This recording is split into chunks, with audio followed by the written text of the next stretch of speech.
Hello everyone, welcome to my channel guys. Please मेरे channel को like share और subscribe करें। सो आज इस वीडियो में हम स्टडी करने वाले हैं क्लास 10th मैथ्स एनसीईआरटी से chapter number 9 application of trigonometry question number 9।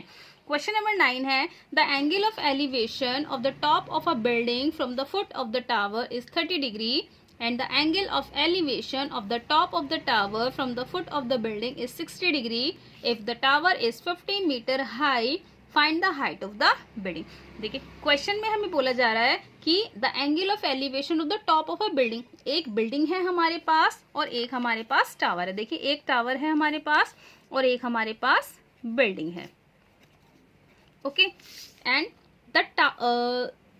The angle of elevation of the top of a building, building के टॉप से जो एंगल बन रहा है from the foot of the tower, tower के foot पर, tower के फुट पर कितने डिग्री का बन रहा है वो हमारा 30 डिग्री का। तो ये एंगल कितना डिग्री का बनेगा हमारा 30 डिग्री का। नेक्स्ट लाइन है इफ द टावर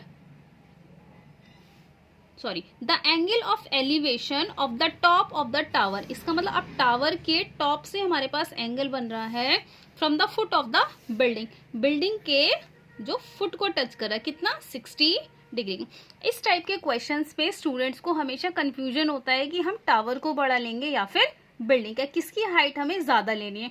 तो देखिए जैसे हमारे टावर है यहाँ पे, तो टावर जो एंगल क्रिएट कर रहा है बिल्डिंग के साथ वो 60 डिग्री कर रहा है एंड बिल्डिंग टावर के फुट के साथ कितने डिग्री का एंगल क्रिएट कर रहा है यहाँ पे फॉर्म कर रहा है 30 डिग्री का। ओके, सो जहां पर जो एंगल हमारा बड़ा क्रिएट होता है, जहां पर जो एंगल हमारा बड़ा क्रिएट होता है उसके ऑपोजिट वाली साइड हमारी ग्रेटर होते हैं। जैसे 60 डिग्री यहाँ पे बना है तो इसके ऑपोजिट आ गया टावर, सो टावर हमारा बड़ा बनेगा।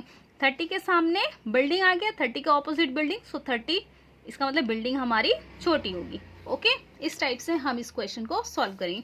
सो फिगर हम यहाँ पे ऑलरेडी ड्रॉ किया हुआ है, क्वेश्चन को राइट कर लेते हैं, सॉल्व करेंगे। देखिए क्वेश्चन ऑलरेडी राइट है, सॉल्व करेंगे। फर्स्ट हम इसको A B be the building, देखिए A B be the building, A B be the building and C D be the tower.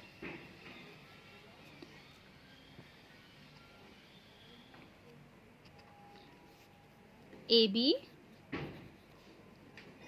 Is equal to h meter, let कर लेते हैं, and C D is equal to कितना 50 metre हमें यहाँ पे given है। अब देखिए हमें हाइट निकालनी है ए बी हमें फाइंड करना है। To find A B, okay, यहाँ पर ये सॉल्यूशन है यहाँ से, ठीक है।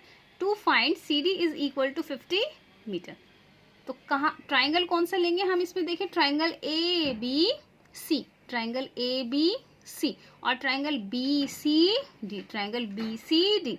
अब देखिए अगर हम ट्राइंगल ए बी सी लेते हैं तो हमारे पास दोनों ही वैल्यू नहीं है, ना तो हमारे पास ए बी है और ना ही हमारे पास बी सी है। लेकिन अगर हम ट्राइंगल बी डी सी लेते हैं, बी सी डी ट्राइंगल हम लेते हैं तो हमारे पास 50 एक साइड हो जाएगी सी डी, हमें सिर्फ बी सी निकालना पड़ेगा। सो फर्स्ट हम लेते हैं in triangle B C D, in triangle B C D tan 60 degree is equal to कितना हो जाएगा हमारे पास C D upon B C, tan 60 √3 C D 50 B C. इसको सॉल्व करेंगे हम, अपॉन 1 क्रॉस मल्टीप्लाई करेंगे, कितना आ जाएगा B C into √3 is equal to 50 into 1, so B C is equal to 50 upon √3। This is equation first. Next in triangle, now in triangle ABC, tan 30 degree is equal to AB upon BC, AB upon BC।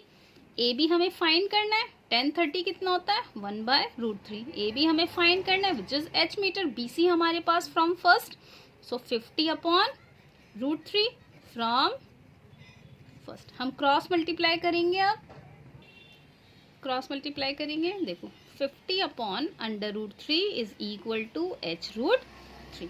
So 50 is equal to h root 3 into root 3. So 50 is equal to 3h. Property होती है ना हमारे पास under root A into under root A is equal to A, वहां से 3 upon में चला जाएगा. 50 upon 3 is equal to h. So this implies h is equal to 50 upon 3. So this is equal to 16 2/3 metre. So height कितनी आ गई हमारे पास? देखिए h is equal to 16 2/3 metre. Final answer लिख लेते हैं. Hence the height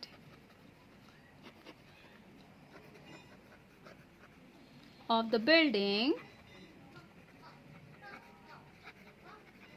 Hence the height of the building is 16:2/3 metre. I hope कि ये question आपको समझ में आया होगा. अगर फिर भी कोई डाउट है तो प्लीज़ मुझे कमेंट बॉक्स में कमेंट करिए. Thank you.